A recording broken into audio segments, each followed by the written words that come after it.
So some of the facts that I'm going to present in this presentation are based on the reviews that Alex Laskin, Julia Laskin, and myself wrote in 2015, but there is also a bit more recent literature on the topic. And this is a long presentation. 1.5 hours can kill the spirits of the most ardent learner. So to make it a bit more interesting, so I suggest that you go to this website, paulev.com, Sergey, and there will be polls popping up on the screen every now and then, and I'll be asking you to respond to them. So you can also text there, but it really doesn't work so well. So, and just to get it going, there is a poll already active, and you can add to it. So it generates a word cloud as it goes. And the question was, what comes to your mind when you hear brown carbon? And yeah, so you don't have to look at it, but right away. But you know, the words that come out. Oh wow! Look at that restructuring. So, but biomass is burning is obviously featured. The climate, chromophores, absorption. But you know, there are some interesting connections to food. So the garlic is mentioned somewhere. Toast, BrC, burn, radiative forcing, and so on. I even see my names there. I don't know how did that got in there. Well, anyway, you keep adding your thoughts. So let's start with a simple. What is brown carbon? If you're a chemist and you never heard about it, you might think it's a combination of bromine atom and a carbon atom, which makes us this bizarre bromine carbon radical. I'm not going to ask you to draw a Lewis structure for this. It's not that. It's also not this. So it's not items of food, not rubber, and this item is literally called brown carbon. It's 3M makes it, but this is not what atmospheric brown carbon is about, even though the chemistry, Brownian chemistry, and the chromophores are related to these molecules. So the brown carbon became a thing at around 2005 when Ramanathan published a series of papers stating that you see these brown clouds all over the place, you know, especially over India, where there is lots of biomass burning going on. But, you know, not just there, also in other places. And since then, so the number of publications on brown carbon exploded. You know, this is really the case in pretty much any field. So this is, although you can see this is slowing down here in 2019. So this is a topic, brown carbon and aerosol. This is the number of papers published per year. This is when the first review on the brown carbon was published in 2006. And this is number of citations per year. So this, and I can share this file later, but these are some of the more significant brown carbon papers. Some of them are reviews. So for example, this is this 2006 review by Andrei. So he gave a talk here, and Ramanathan also gave a talk here later. This is our review. Hans Müller also wrote a review. The top 4 reviews, but then the rest of them are actual papers. So the brown clouds over Southern Asia, so a very important paper. The paper by Young, again, observations of Asian plumes. Paper by Alexander in Science that's claimed that brown carbon is really very strongly absorbing. It's a modeling paper by Feng and a bunch of other papers. So this is some of the top hitters in the field. So the brown carbon can be operationally defined in a couple of ways. So you can classify carbon in particles, and this is from a review by Uli Proschel from 2003. So you can classify it as non-refractory organics and elemental carbon, and then and this is based on heating the materials. As you heat the material, so first light organic goes away, then refractory organics, and then you're left with elemental carbon, and that tends to be black.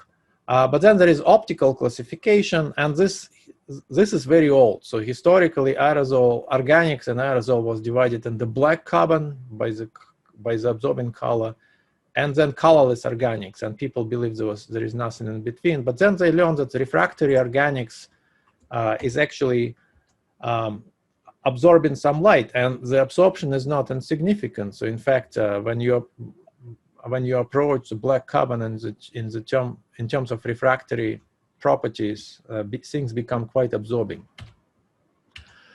So there is a lot of uses of brown carbon term in the literature, and I want to clear one misconception right away. So people think that brown carbon is only molecules that absorb visible radiation, and they do not include non-absorbing organic molecules.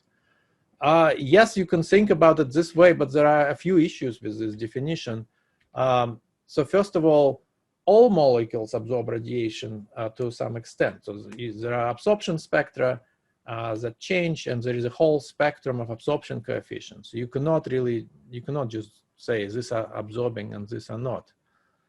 Second, the chromophores are minority species, and they cannot really be separated easily from less absorbing species.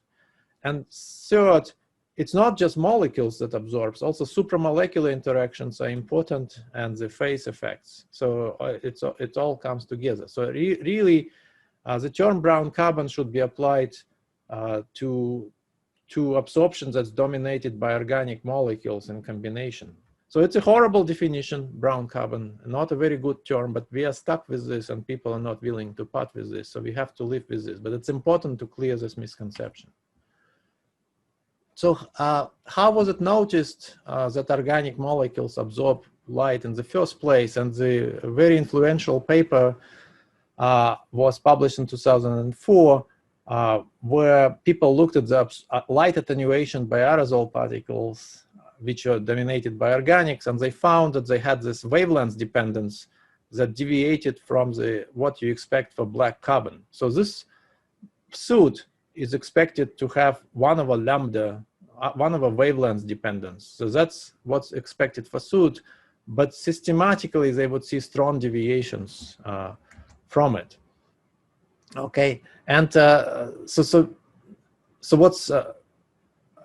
what people also found empirically, that's been known for a while, that absorption coefficient of aerosols tends to obey this inverse power law, where wavelengths to the power of something called absorption angstrom exponent. And this absorption angstrom exponent is 1 or about 1 for black carbon. If it's larger than 1, so it signifies the presence of organics. So here you go. And according to Lack and Kappa, you can safely assume that there is a brown carbon present if you see absorption angstrom exponent in excess of 1.6. There are some issues with this. So the same paper by Lack and different paper, sorry, by Lack and Langridge showed that there are issues with attribution of black and brown carbon just on the optical properties. Let's look at the total spectrum. So this is wavelengths, this is visible, 400 to 700. And then this is what black carbon is doing. It's 1/λ dependence. This is what brown carbon is doing. So it doesn't absorb much in the red, but it absorbs stronger in the blue. And but then there is this blue term called internal mixing, and these are these complicated effects, lensing effects that are morphology dependent, and that can be really any size. And this is what makes it very difficult to do the attribution. But what people typically do in the field, they do measurements somewhere here in the red or even infrared, and say everything here is black carbon. Then they extrapolate to UV, and whatever is left, they attribute to brown carbon. So that's a typical procedure, and this is what commercial instruments are doing, for example. But you have to keep in mind, they cannot really account for this internal mixing. So as a result, there are quite a few uncertainties associated with this. So, all right, so we've introduced brown carbon. So what we are going to try to answer here are a few science questions. So what are the sources of brown carbon? What are the optical properties of brown carbon? What's the contribution of brown carbon to radiative forcing? Why is it brown?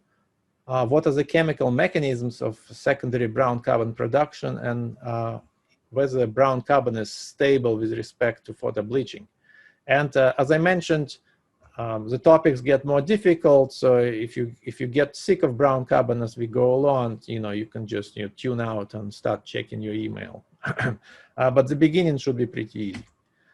All right. So first, what are the sources of brown carbon? So this is one of these polls. So it's now active. And I see here how many people participated. Right now, it's an impressive 0, now 1. And basically, the question is, what do you think is the main source of brown carbon?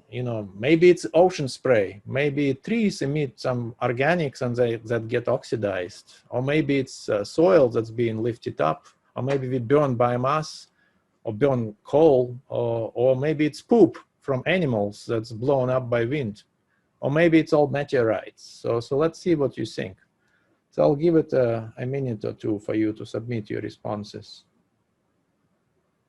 Okay, going once, going twice. After this, it's going to log the poll. All right. So most everyone answered biomass burning, and for the most part, it's correct. So fossil fuel combustion does contribute in certain areas. The rest of it is, and natural vegetation does contribute as well, but unknown amount. And this is the whole topic of secondary brown carbon. So far, so good. So the biomass burning produces quite a bit of brown carbon, especially when the fuel that's burnt is wet and you experience what's called smoldering combustion with very poor efficiency. So instead of converting biomass into carbon dioxide and carbon monoxide, you convert it into this large molecules, and sometimes you just distill molecules out of the fuel. And there is a good review on this from 2006.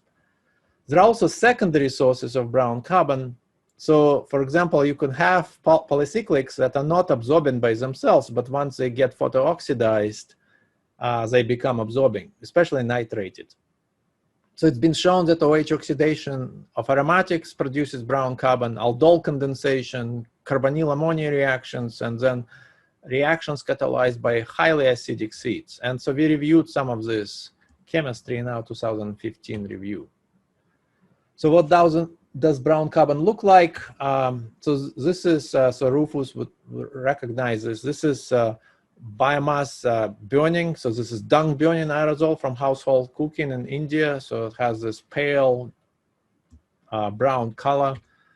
You can have, when you make aerosols in the chamber, you can have all kinds of colors. So for example, this bright orange is this is alpha-pinene toluene SO2 aerosol, and you can generate the whole spectrum. So what are the optical properties of brown carbon? So we have one more poll going on. The question is, this is testing your basic physics. What colors should be absorbed by an object to make it appear brown? And again, so we'll give it some time for you to answer these questions. Okay. I guess I'm not locking the slides after all. All right, so blue and some green. So I already alluded to this to some extent, but this is indeed what happens. So that will generate brown. So green and some red will actually generate blue for you. And then uniform absorption of all colors is something that's more or less black. But again, at small amounts, it may appear brownish. So it's blue and some green. And in fact, so if you go to Wikipedia and look up color brown, so it will give you this matrix. And it turns out, again, so you cannot generate brown. Brown is not a pure color. There is no single wavelength that appears brown. It's always a combination of a couple of things. So for example, to generate this brown color on your RGB matrix screen, you have to take 150 units of R red and 75 units of G green and 0 units of blue. And then this is for printing, so it's very similar. Okay, so some blue and some red. Some green, sorry. So we can do it more precisely if we measure it as a spectrum as a function of wavelengths, and you can do this measurements in a couple of ways.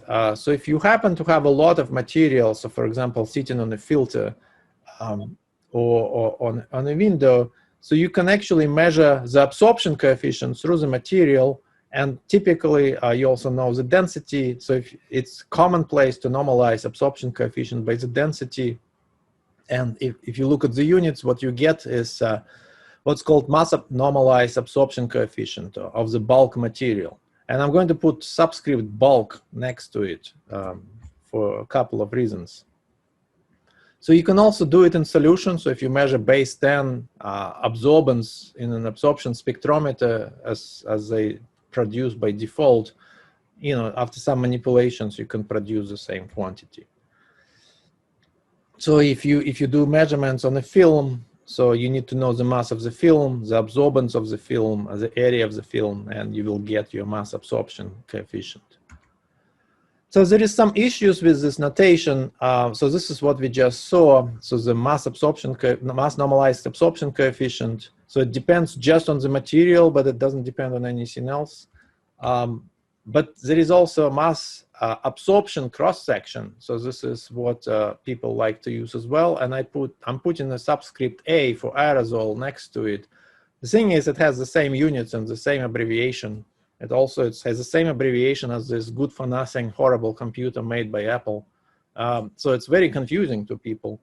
And the Mach of aerosol is actually related to the Mach of bulk through this constant that's size dependent, and for a typical aerosol in accumulation mode is about 0.7. So to avoid this ambiguity, Sun and Bond recommended explicitly using absorption coefficient over density to avoid such confusion. And here is an example. This is a paper they published in 2007. So here they look at the absorption coefficients of different types of black and brown carbon. So the Hofer looked at Hulis. Then there are different soutes that were extracted by acetone or water, and you know, and they explicitly report absorption coefficient over density here. So that's good practice. So we in our lab we asked the question at some point, what would the absorption coefficients look like for different types of secondary organic aerosols, not soot, produced by oxidation of biogenics and anthropogenics? And we've done measurements for all these aerosols. So all these abbreviations mean molecules. For example, xylene, XYL means xylene, and so on. And there is a broad spectrum. This is logarithmic scale. So if you look at, let's say, 400 nanometers, you have a few orders of magnitude of variation in the absorption coefficients. And in general, biomass burning aerosols don't absorb very much. So you don't really need to worry about them. They will be colorless. But certain types of aerosols are strong absorbers, and absorption extends quite a bit into the visible.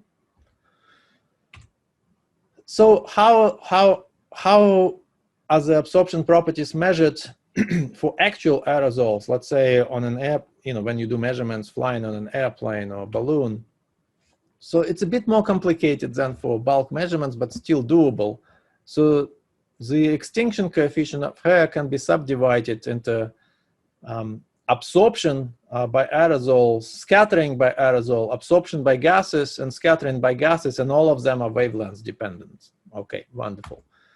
So extinction can be measured pretty simply. So you come in, it's just a Beer's law approach. You come in with certain intensity, wavelength dependent, things come out, and as it's related to the extinction coefficient through the path lengths, you know, if there is uniform distribution. So the absorption portion of the aerosol is related to the mass absorption coefficient of aerosol through mass concentration. So it's very convenient. So if you measure this in, I don't have an example, but typically this is measured in micrograms per cubic meter. This is measured in meters squared per gram. And this has some bizarre units called inverse megameters. And there is, you know, it's a nightmare of a unit problem for conversion. So another important quantity that you will see in the literature is called single scattering albedo. And this is the ratio of the scattering portion of B for aerosol divided by the scattering and absorption. And for most aerosols, albedo is around 1. but when they contain a lot of soot and a lot of brown carbon, it becomes less than 1. But it generally never drops below, let's say, 0.5, 0.4, 0.3, even for the darkest aerosols. So what's measured from satellites is called aerosol optical depth, and aerosol optical depth is an integral of the absorption coefficient of aerosol and scattering coefficient of aerosol from z height of 0 to infinity. And most of it is of course at the surface, and some satellites can do some height deconvolution, but in general that's all you get. Okay. So AAOD stands for absorbing aerosol optical dense, and AOD stands for just aerosol optical depth that also includes scattering. And AOD, again, as I mentioned, is measured by satellites. You can, for example, go to the NASA Observatory website or Aeronet networks. There are many dots around the globe that do these measurements. So there are much cheaper ways of doing these measurements, and these are measurements using filters. What you do, you collect aerosol particles on a filter, and you literally, usually it's not even a filter, it's usually a tape that keeps rolling, and and you measure the transmission through the filter, and then you need to know the area over which you collect it and the volume of air that passed through the filter, and that will give you the extinction coefficient. And I'm putting a subscript here, filter, because what it measures is actually not directly related to air, but it's more complicated. So what was shown in multiple papers from 20, 30 years ago, that the extinction that you get from filter measurement is actually a linear combination of the scattering and absorption by aerosol. And that's very interesting, because when light comes through the filter, several things happen. Sometimes light just is absorbed directly by aerosols, but sometimes it's first scattered and then absorbed by aerosols. And that effect is not insignificant, and that's why the scattering goes in as well. And if you buy these instruments, particle soot absorption photometer, multi-angle absorption photometer, PSAP and I don't know, MAP, who knows? So, but they know about this, and there are calibration constant built into these instruments. And of course, that all fails miserably if your type of aerosol is very different from what you normally measure, or you exceed the loading by a lot. So you have to be careful with this. I mean, that's a general wisdom for life. You have to be careful with the instruments you buy. Okay, if you don't know what you're measuring, they can be measuring crap. So you think you're measuring absorption coefficient by the particles, but instead it's some combination of scattering and absorption. So very clever measurements using particle interliquid sampler. This was developed by Rodney Weber. So Weber's group is famous for building these really sophisticated instruments. You know, things come in, gets cleaned up, they go through pills.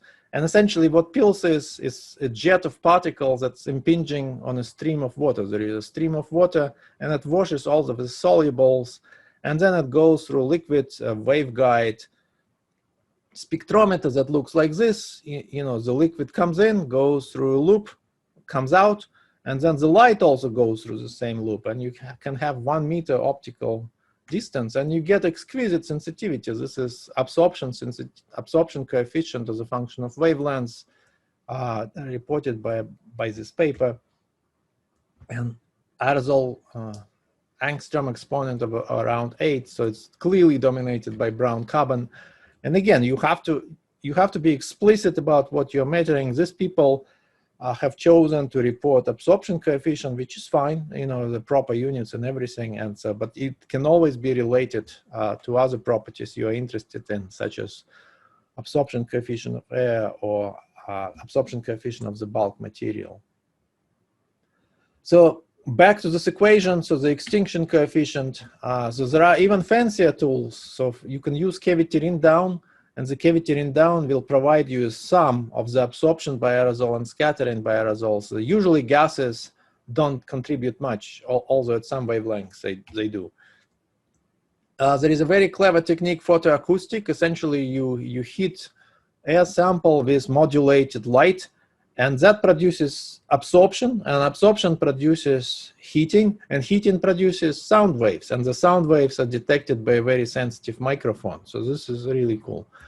And so you can measure directly absorption by aerosol. You have to calibrate it, and it's typically calibrated with respect to ozone or NO2 and gases.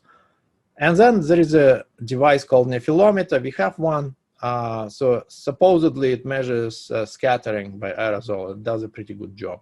And there are combinations of devices that, let's say, do both scattering, absorption measurements, and so on. So here is one example from Ino and Rudy's group. So he came here and gave a talk. So this is from 2018. So in their case, so they produce aerosol in some way with an oxidation flow reactor, to be specific.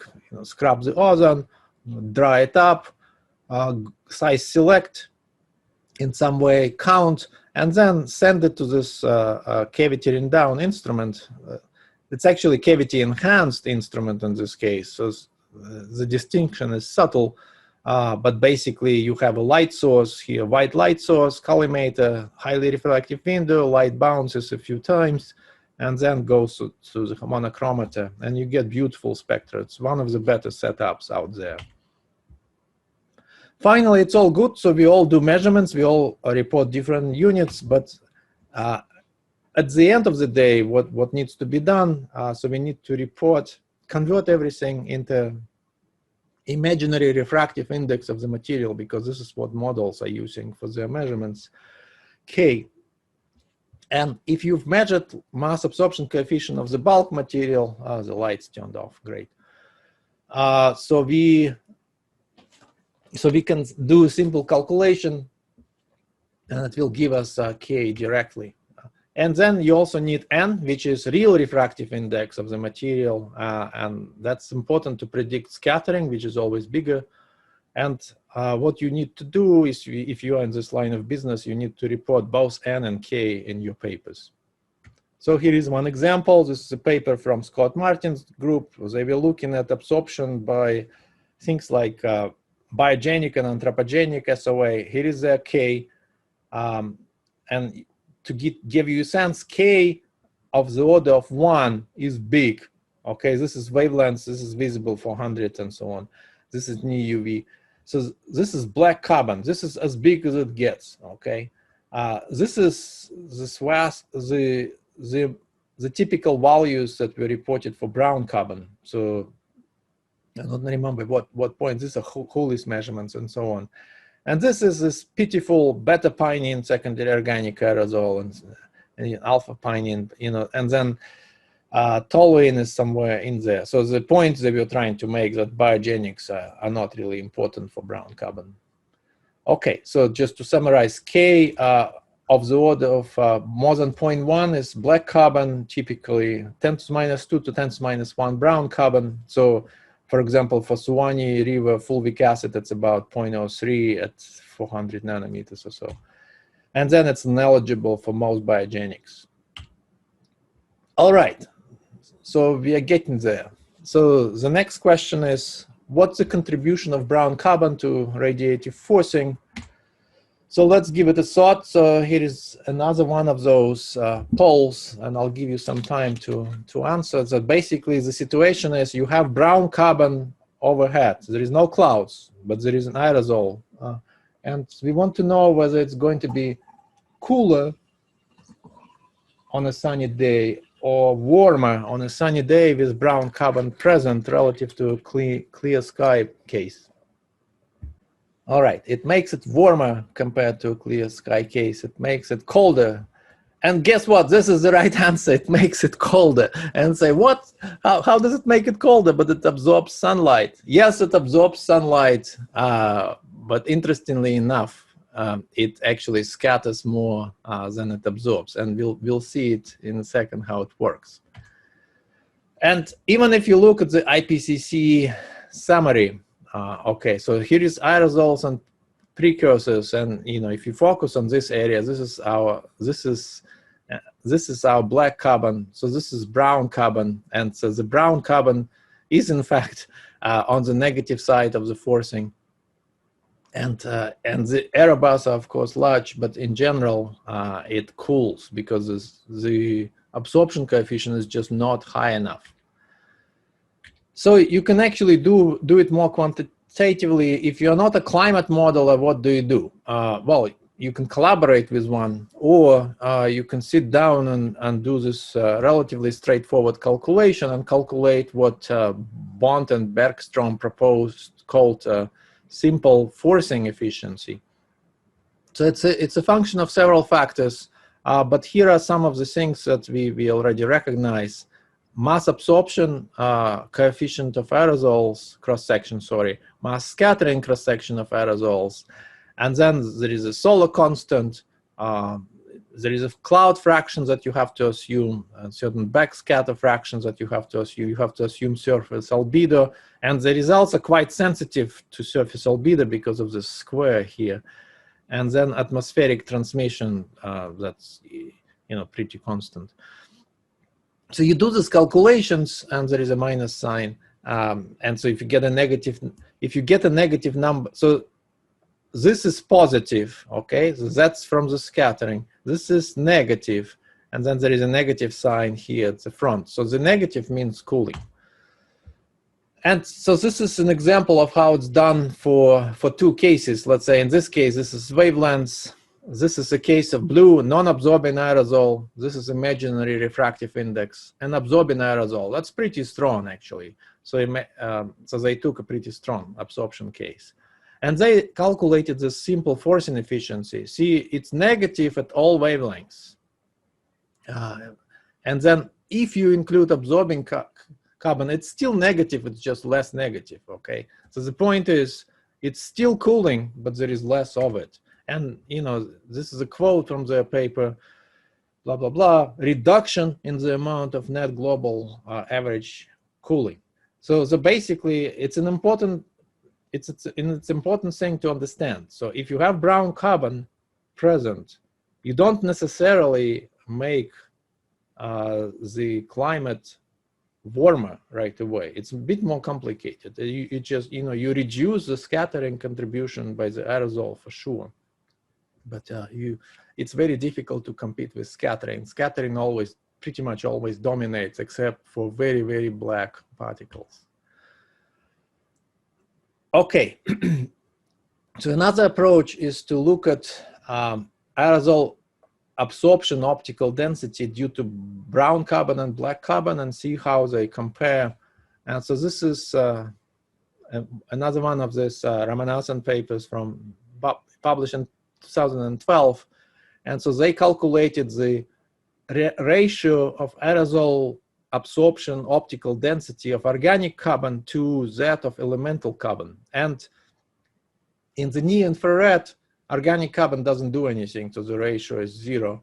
But then as you go towards the blue, so 400 is very blue, and so you get almost to 1/2 of the absorption is done by brown carbon. And they've done this analysis for South California and North Central California.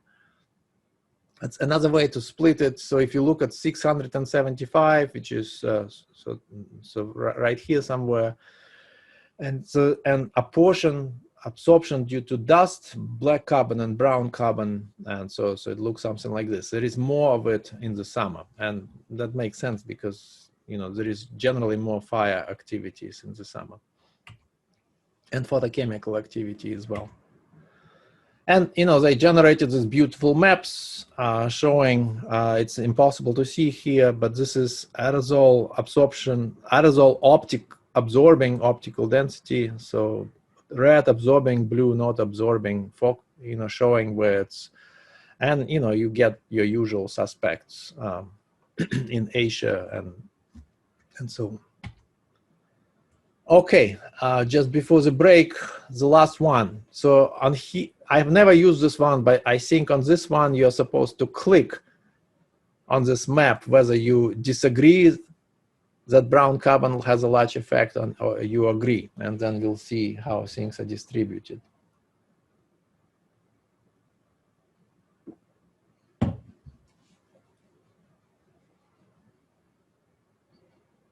All right, so we're getting maybe, no, it's not normal distribution, it's more flat.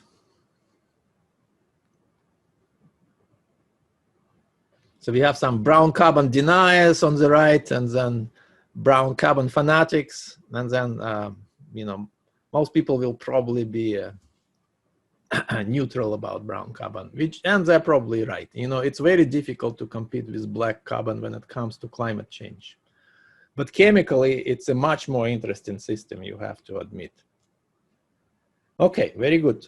So, so let's take a 5-minute break and then resume after that. All right, so let's keep going.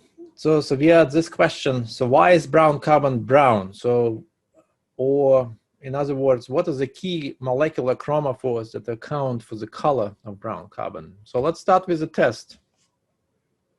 So the question, so the poll is not active yet, and I'm not going to be able to show you the molecules when we activate it. But basically, I'm going to ask you which one of those is the most absorbing one.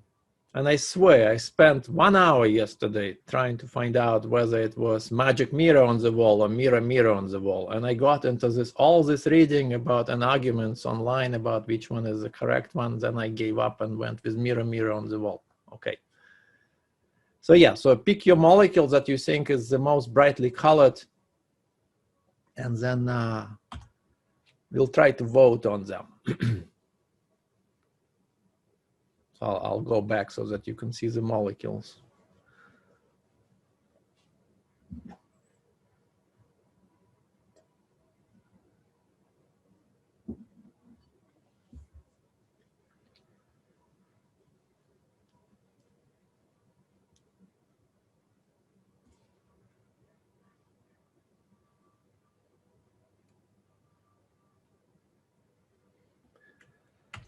All right. So actually, it's very good. So they're approximately arranged in the order of the absorption strands, and you can pretty much tell. So often, what you do essentially is the more conjugated is the molecule, the smaller is the difference between HOMO and LUMO orbitals, and the lower it absorbs in the absorption spectrum. You know, and you count anthracene. You know, it's a yellowish chemical, so it absorbs reasonably well. So there's quite a bit of conjugation. So retinol is yellow and it has this, and it's of course sitting in the middle of rhodopsin and is responsible for our vision. When it absorbs light, it isomerizes around this bond, I think, and then has fascinating for the chemistry. So there is a benzene ring. So benzene by itself is not absorbing, and benzoic acid is not absorbing. But you know, when you put OH groups on them, they become a bit more absorbing. This is indigotin, or another name for it is indigo dye. Okay, so that's, you know, absorbing a lot, and there is quite a bit of conjugation extending over 2 molecules, and also some polar bonds in here. And this molecule is big, but it really has nothing going for it. It has one measly double bond. It's cholesterol, so you produce it in meat cooking. Okay, so we got that. So, all right, and so what we would like to do is to be able to see what sort of molecules are present in different types of brown carbon. And that's a challenging question to answer. So many of you know that organic aerosols are complex. You know, in the good old days when we had sulfuric acid and ammonium sulfate and ammonium bisulfate and maybe some ammonium nitrate, things were beautiful. And then black carbon showed up, and then all of these annoying organics also showed up, and now you have to make a sense out of all of this. And the second challenge is that brown carbon chromophores are not major species. So in many papers that were published recently, they say, okay, so it shows up, you know, it's this chromophores are there at maybe 1% by mass, but they account for, you know, almost 100% by absorption. So the method has to be sensitive and selective.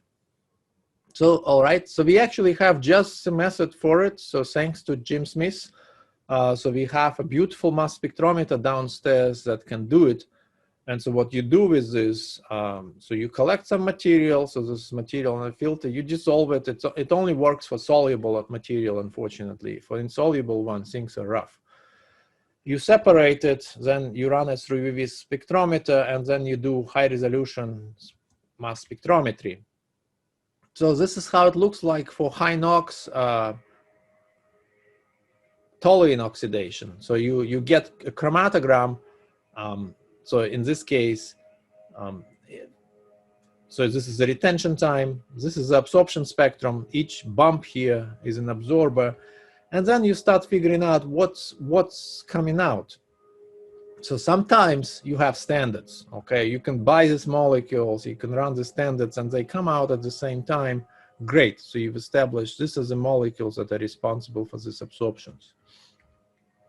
And many times you don't have standards, but you can run theoretical calculations and make predictions about where these things are supposed to be absorbing. But in many cases, and that's what published in the literature, there is a lot of guessing, okay? So when you see formulas published in brown carbon papers, in many cases, you have to treat them with caution. Many of those are guesses, best guesses based on chemical intuition and things like that. It's also important to be able to use multiple ionization sources, but it's very time consuming, but very useful. So this is a composite chromatogram, total ion current, recorded with 3 ionization sources. The red is electrospray negative ion mode, followed by electrospray positive ion mode, different sets of compounds, followed by APPI, atmospheric pressure photoionization in the positive ion mode. Okay, and this is the absorption. This is the absorbance for chromatogram, so same retention time, and this is the mass spectrum. And the point of this figure is, in order for me to figure out what these things are, I have to use this ion source. But this ion source doesn't tell me anything about these molecules, and for this I have to switch to this ion source, and for these molecules I have to switch to this one.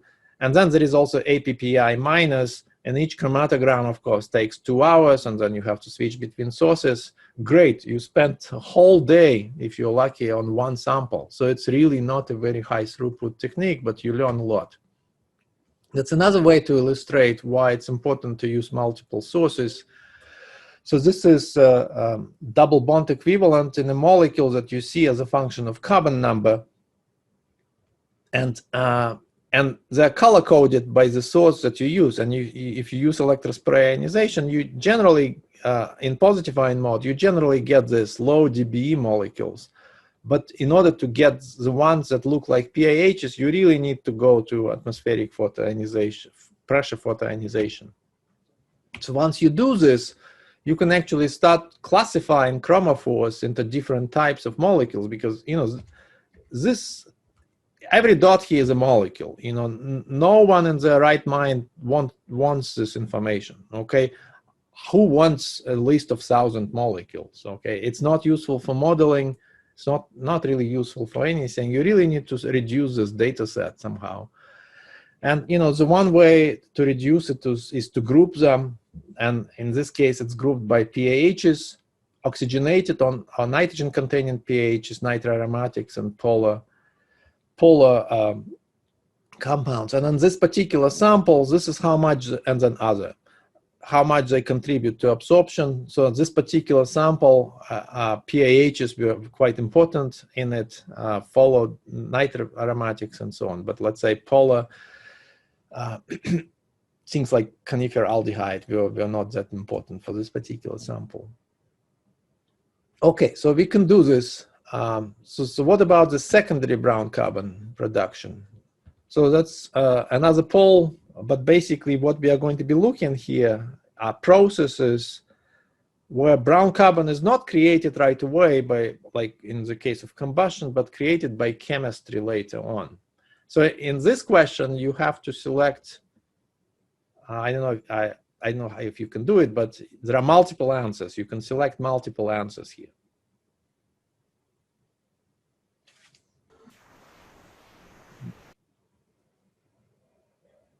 I could only select one. You can only select one, okay. Yeah. Okay, select whatever your favorite one, but there is half of them are correct answers. Good to know. In fact, what I'm doing now, I'm practicing this poll everywhere on you instead of on my class in the fall.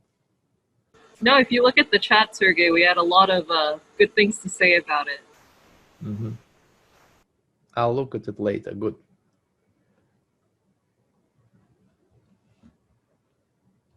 All right. So it's interesting. I thought that the spilling coffee on a cotton t-shirt is the correct answer, because that definitely produces, if you take a white t-shirt, it will definitely make it colored. But there is some chemistry. That's very interesting. For most monoterpenes, if you do as analysis, the products will be, they will not be absorbing in the visible, with very rare exceptions. On the other hand, as analysis of phenols produces often pretty black things. So that has been shown by some authors. And that's a pathway to secondary brown carbon. Fatty acids, no, basically fatty acids are clear. You ozonize them, they're clear still. Nitration of aromatics, yes, so that's a very efficient way. Dehydration of sugars, think of taking sugar and dipping it in sulfuric acid to remove water from it. What you get is char if there is lots of sulfuric acid. So that, or think of caramelizing, take sugar and put it on a frying pan and start heating it up. Water will go away. What do you get? You get caramel, which is brown colored. And pyrolysis of lignin, yeah, so hydrolysis of organonitrates, yeah, so that doesn't do anything. Okay, very good. So let's go through some of the mechanisms, and here I have some examples of papers. There is many more, so I'm just picking the more famous ones. So if you take phenols and you put them in water because they're water soluble, there is also OH in water, you oxidize them, you produce brown carbon. So for example, Thompson's group took all of this, put them in water and oxidized them by OH, and they were all browning up to a different extent. So there are some, Hindal Abadle visited us recently. Her thing is looking at the chemistry of iron, and she made us do these experiments with iron. So basically you take iron and you mix it with, in this case, I should have not used abbreviations. PC stands for pyrocatechol, which is benzene ring with two OH groups. And so you mix it with iron, you wait for 10 minutes. So the solution is initially green, then it gets darker, and eventually it gets black. And the absorption spectrum, you see growing absorption spectra all over the place. And then you filter the particles out, they're black. It's still soluble stuff, okay? So this is technically brown carbon, but it's so strongly absorbing that it appears black. So we called it non-flaming soot in our experiments. So photooxidation of aromatics, there is many papers on this. I like this one by Pan Ling, and I made a typo. This is 2015. So this is high NOx and low NOx oxidation of aromatics. They didn't get a very high quality optical spectrum, but it's good, it's okay. So the low NOx, essentially you have mass absorption coefficient that's near zero, and high NOx you get much more. And this one is white and this one is brown. And then they did the analysis. This is the retention time. This is single ion chromatograms, and lots of the things that are absorbing between 300 and 500 nanometers that were containing nitrogen. So a lot of this nitroaromatics are strong absorbers. Okay, and this is, I don't know why they've done it this way, but this is the total chromatogram, and this is a single ion chromatogram, and they were just trying to account for most of the peaks in it. So this example from us is, so this is oxidation so by Julia. So it's oxidation of indole, and indole, the presence of nitrogen makes it very interesting. If you nitrate it even in any of the places around the ring, you already have something very strongly absorbing. But indole is emitted by trees. very easy to make aerosol out of it, and then mass absorption coefficient is high. So this is meter squared per gram, and just to get you calibrated, black carbon is around 7 to 10. So in the UV, it's as absorbing as black carbon, and then it drops.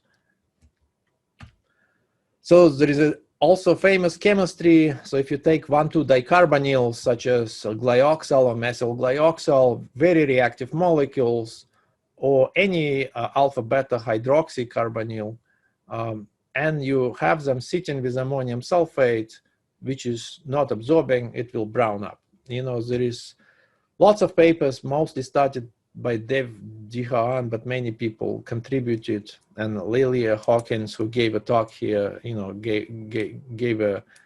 she's very active doing this sort of research. And the paper that I like the most came from Thorsten Hoffman group by Kampf, as I looked at secondary brown carbon formation from not just 1,2-dicarbonyls, but also 1,3, 1,4, 1,5, 1,6, and they came up with mechanisms. It's a very long paper. It's very thorough, very good. And it's all based on very old chemistry. Notice the year here. This is not a typo. It's 1858 by Debus. So the Debus figured out that if you take a carbonyl aldehyde, it works better. And dicarbonyl, and this second one could be the same one, and then you mix it with ammonia, you get imidazoles. Imidazoles by themselves are not absorbing, but if you combine 4 of them together with some side groups, you actually get something that looks like a heme, and hemes are, of course, very strongly absorbing. So we also looked at this. This study by us from 2015.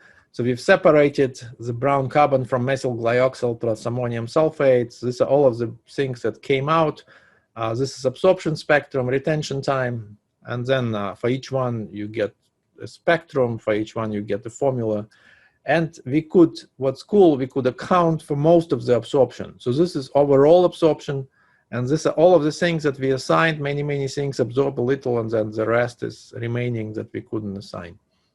So, but you know, more than half of the things we accounted for. So we did some experiments in our lab with 1,4-dicarbonyls. So basically 2 carbon-oxygen groups in 1,4 positions. And limonene secondary organic aerosol falls into this category. So if you take limonene secondary organic aerosol, it produces this 1,4-dicarbonyls, and then in presence of ammonia, they react and then brown up. And what you produce are pyrols and indole oligomers. And we still don't know what they are. But you know, we've looked at the absorption coefficients. Absorption coefficients turned out to be relatively small, so we kind of lost interest.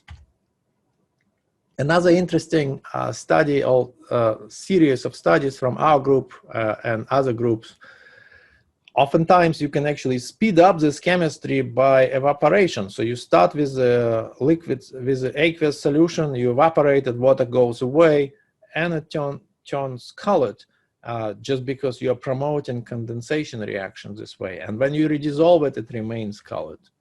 And this is very cool to watch. We do it on a rotowap, and you watch the mixture, and then boom, all of a sudden it just browns up. And you know, this is an example for limonene SOA. So this is before evaporation with ammonium sulfate. This is absorption spectrum, and after it developed this absorption. So it absorbs in the blue and in the green, as the brown carbon does. So you can get the same band by slow aging, but this just happens very quickly in seconds. Okay, of course, this evaporation has not been demonstrated in the field. And in fact, if you recall, a couple of months ago, we discussed a very nice paper that showed that there is no evidence of evaporation-driven chemistry of this sort in field samples. So we need to keep looking. So, but to summarize all of this, I'm going to give you, I like to cook. So I'm going to give you a kitchen perspective on this browning. And there are 2 broad mechanisms. One is what I would call toasting, and that's driven by evaporation of water from dissolved organic aerosols. and what you produce are nitrogen heterocyclic compounds. And the other one is caramelizing. This is again evaporation of water, but without nitrogen. And this is typically driven by sulfuric acid. And you also produce brown compounds. And these are generally more important in places where there is lots of sulfuric acid, such as stratosphere. Okay. So that's all right. So that's a pulse poll. So basically, what you're supposed to do here is to tell me whether you're tired or not. It's okay. You can be honest. All right. So for the most part, no one is dead. So that's good. But I promise to finish on time. So we'll keep going for a little bit longer and then stop. Last question. Is brown carbon stable with respect to photochemical agent processes? Very important question. So why it's important? Because properties of any aerosol evolve with time, and it's important to know the mechanisms, well, and rates, even more important, of these processes if you want to do any sort of predictions. And so our group specifically was looking at things like photobleaching of chromophores and brown carbon. But there is other agent processes that are important. This is an example of photobleaching. This is naphthalene secondary organic aerosol. And it's very resilient, but if you irradiate it, if you put it under UV lamp and irradiate it for a while, this was like many hours, you bleach it out. So what's the evidence for anything like this going on from the field? So this is a very important paper from Forrester. So what they were doing, they were flying through a plume from a forest fire, and they were measuring brown carbon and normalizing it by CO and the changes in CO. And what this does effectively, it accounts for the dilution in the plume. So it's a very powerful method of doing this. So you really isolate things that are due to chemistry, and because CO is not very reactive on this sort of time scales. And the units here are funny. So this is inverse megameters. This is absorption coefficient of brown carbon per ppb of CO. And what they found, as they go through the plume, initially there is quite a bit of brown carbon, but there is less, and on a time scale of essentially a day, it disappeared. Very interesting. So, and they concluded it's unstable. They didn't know what the process was accounting for this instability. There were lots of lab experiments, and this is one from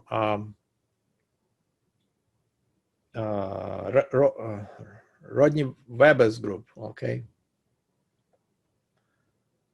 And what they've done here is take some brown carbon and they put it into a cuvette and irradiated it either by UVB radiation or UVB radiation together with OH, and so hydrogen peroxide, H2O2 would produce OH. And they looked at it in two ways. They did it for quite a while, like 100 hours. And they looked at it at total water-soluble organic carbon with organic carbon analyzer. So it slowly decayed. So this is sort of measurement I would like, I hope that Anne-Marie and Alex and I would be able to do on secondary organic aerosol. So we are trying it out. But so it's slowly decaying. But what happens to the mass absorption coefficient at the same time, it's very interesting. So it's growing and then decaying, okay? So it's quite a bit of changes going on in this particular sample. So that's very interesting. Here it's just decay, okay? Here it's growth and decay. And in the field, they haven't seen growth yet, but I think that's coming up. At least I've heard some presentations where they've seen it in the field as well, and then followed by decay. So this is actually probably what goes on in some of these forest fires. So there is another example. This is aging by, I believe, OH, and then as you age it by OH, oxygen to carbon ratio is going up, and these are refractive indices at different wavelengths. So the real part is dropping, imaginary part is actually dropping as well, but not as fast. And then,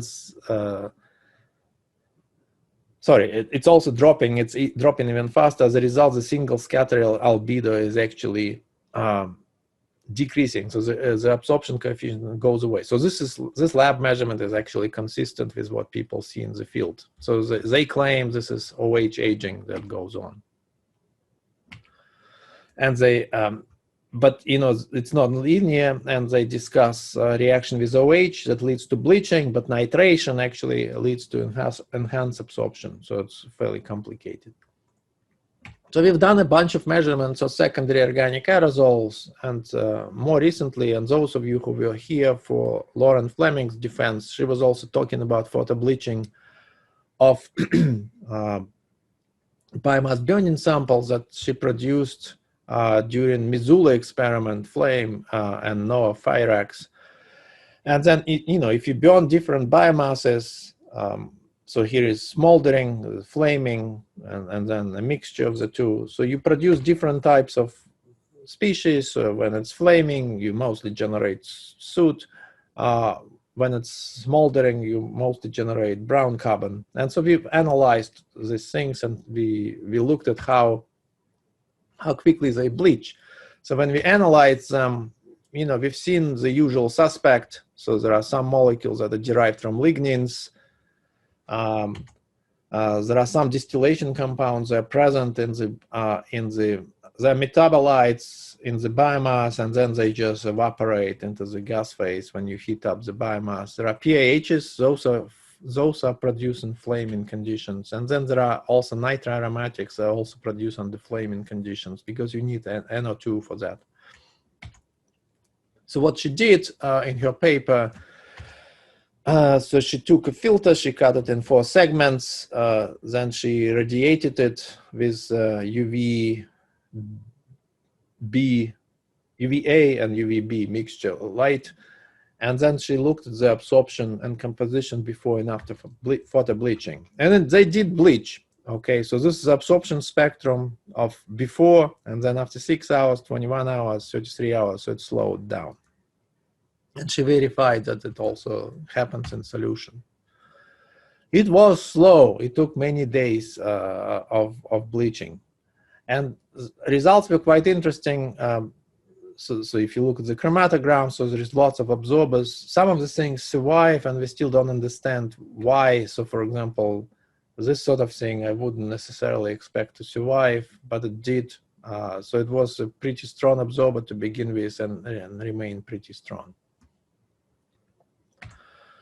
And then in the field, so I haven't participated in the experiments, but I participated in the data analysis. It's very interesting. So in Israel, there is this tradition, a festival where they burn a lot of stuff, okay, all in one night. So before burning, they set up things that they're going to burn, and they wait in anticipation, and then they set them all on fire, and then, of course, there is lots of smoke. And this is how it looks like in terms of absorption coefficient. So before burning, it's in inverse megameters, you know, pretty small, and then it's humongous. This is really a lot. 400. This is a lot. Okay, so this is clean air. This is really polluted. Okay. And so we looked at the chromatogram of this. So retention time. So the things are coming out. This is absorption spectra. These are all the chromophores. So in the negative ion electrospray, there was a good correlation between the optical spectra and the mass spectra, and things could be assigned. And a lot of these things were nitrogen containing. Okay, not all of them, but quite a few of them. So here are some examples. So you have nitrocatechol. So this is what Avery is investigating. So it's important, Avery. So keep looking. There is nitrophenol and so on. And in fact, aromatic compounds appear to dominate the absorption spectrum. So, so this is wavelengths, this is absorption, and on this plot, this is a % contribution by nitroaromatics. As you go into the visible, easily half, maybe even more, of solvent extractable brown carbon was due to nitroaromatics, clearly important. So people have challenged us on this, at least, you know, the Hoffman group and other groups, you know, have done measurements in Germany and then in China, and they say nitroaromatics do absorb a lot, but not, you know, it's more like 10%. So we got 50. Maybe it was unique to this particular event. But this is related to stability. So here we now look at specific molecules. So some of them behave like this. So if you look at the nitrophenol, so before biomass burning, here is the level. During biomass burning, it's high, and then at the end, it's still high, and then it's slowly decaying. Same for this nitrocatechol, so it's but not quite same. See, it's decaying faster. So there is, for this molecule, there is a process that eliminates it, that it's faster than this. Even faster for this one, as is nitroconifenaldehyde or something like that. No, it's an acid. But anyway, the point is that it's gone very quickly. There's another stable one, less stable. So they have different sorts of stabilities. So different molecules decay with different rates. And that's what makes it complicated and interesting. So this is stable, that's unstable. All right, so let me summarize the presentation. So what I was trying to tell you is that there is a thing called brown carbon. It can be primary, mostly produced by biomass burning, and it can be secondary, and they both coexist.